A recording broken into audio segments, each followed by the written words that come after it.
Joe King walks out on stage and says, "Hello, yes, my name's Joe King. I'm not joking, though I do prefer to be called Juris Dr. King. The writer's strike is still ongoing, but the strike entails just writers of entertainment, not writers of prescriptions, thankfully for drug addicts. Okay, so anyway, Donald Trump recently got indicted for the 4th time, this one being a second indictment tied to trying to overturn the results of the 2020 election. He asked me, Joe King, to be one of his defense attorneys because I'm one of the best. One of the very, very best. It's true. But I told him, despite being a Juris Doctor, that I couldn't represent him because I'm really focused on this show. Trump said that decision was very, very bad decision. But what can I say? Someone has to honor those who've gone before us. But despite that, I didn't want to leave Trump without any legal advice. So I decided to bring out an unfrozen caveman lawyer. Phil Hartman comes out as himself. Applause, applause, applause. King whispers, "I thought you were going to come out as unfrozen caveman lawyer." Hartman, "When we said we were with the strikers, we meant it. I'm not going to perform as any of my characters during the strike for this god-awful show, or any show for that matter." King, "Okay, well, Phil, I promised former President Trump some legal advice. Do you have any to give?" Hartman, "Oh, come on, Mr. King." King, "It's Juris Dr. King." Hartman, "Exactly, you're the lawyer. Why do you need me to give out advice?" King, "I'm busy producing the show. That's why I wanted a certain unfrozen caveman lawyer to come out." Hartman, "But I am just an actor and comedian who died in the 90s. I'm unfamiliar with your modern society.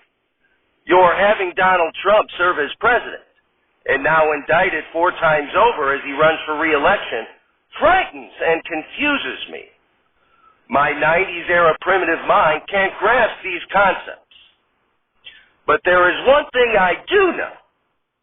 Donald Trump is a dirty Democrat, and the justice system is usually full of right-winger law and order types, so he should be going away for a long time." King, "Trump's actually a Republican now, Phil." Hartman, "What? Then how the hell did he even get charged? Is this to cover up for another Clinton scandal or something? You know, I used to portray Bill Clinton."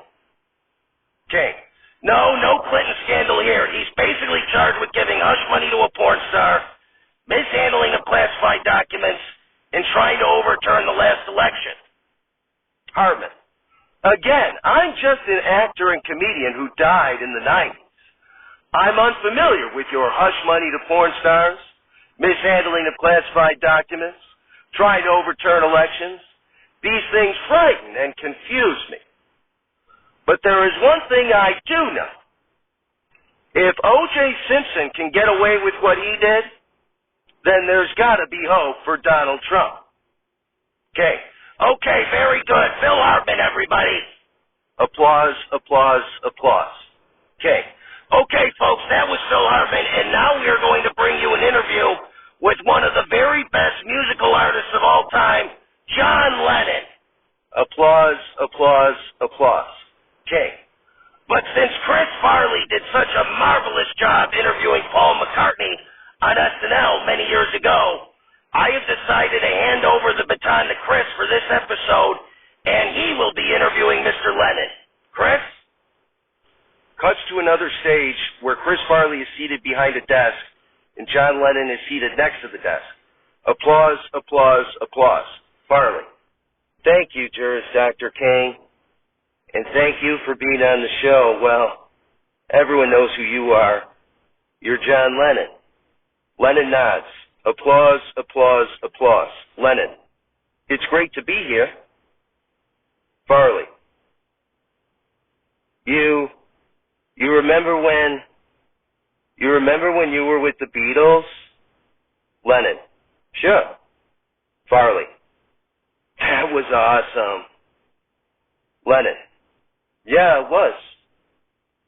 Farley looks at his note cards and says, okay, you remember when you went to the Troubadour Club with Harry Nilsson and you got drunk and put a menstrual pad on your forehead and scuffled with the waitress? It made all the papers and everything. Lennon. Well, to be honest, Chris, I kind of like to forget all that. Farley grabs at his hair and yells to himself, idiot! God! So stupid! What a dumb question. Lennon. No, Chris. I get asked that all the time in interviews in the afterlife. Walter Cronkite asked me the same question last week. Farley. Really? Lennon nods. Farley. Remember when he took his glasses off when he announced the death of JFK? Lennon. Yeah, I do kind of remember that. Farley. Did you know JFK? Lennon. Never met him, no. Farley. He was a pretty awesome dude. Lennon nods and coughs. Farley looks through his note cards and says, okay, you remember when you were with the Beatles and they said you were killed in Central Park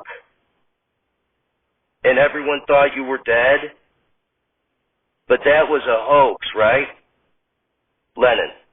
First of all, I was no longer with the Beatles when that happened. And no, Chris, that wasn't a hoax. I really was killed. Farley. Right.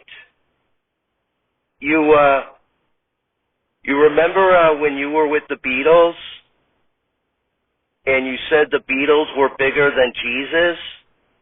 Lennon. Sure. Farley. Was that true? Lennon. For a lot of people, I think we really were, yeah. Farley. That's awesome. Lennon shrugs. Farley. Remember after you were with the Beatles and Lorne Michaels went on SNL and offered the Beatles money to reunite? Lennon. Yeah, I actually was with Paul at the time and we were watching when Lorne made the offer. We considered going to the studio and collecting our share, but we were too tired. Farley. Okay. I think we got time for one more question. Remember when you were with the Beatles and you did that song, All You Need Is Love? You remember that? Lennon nods and says, yes. Farley.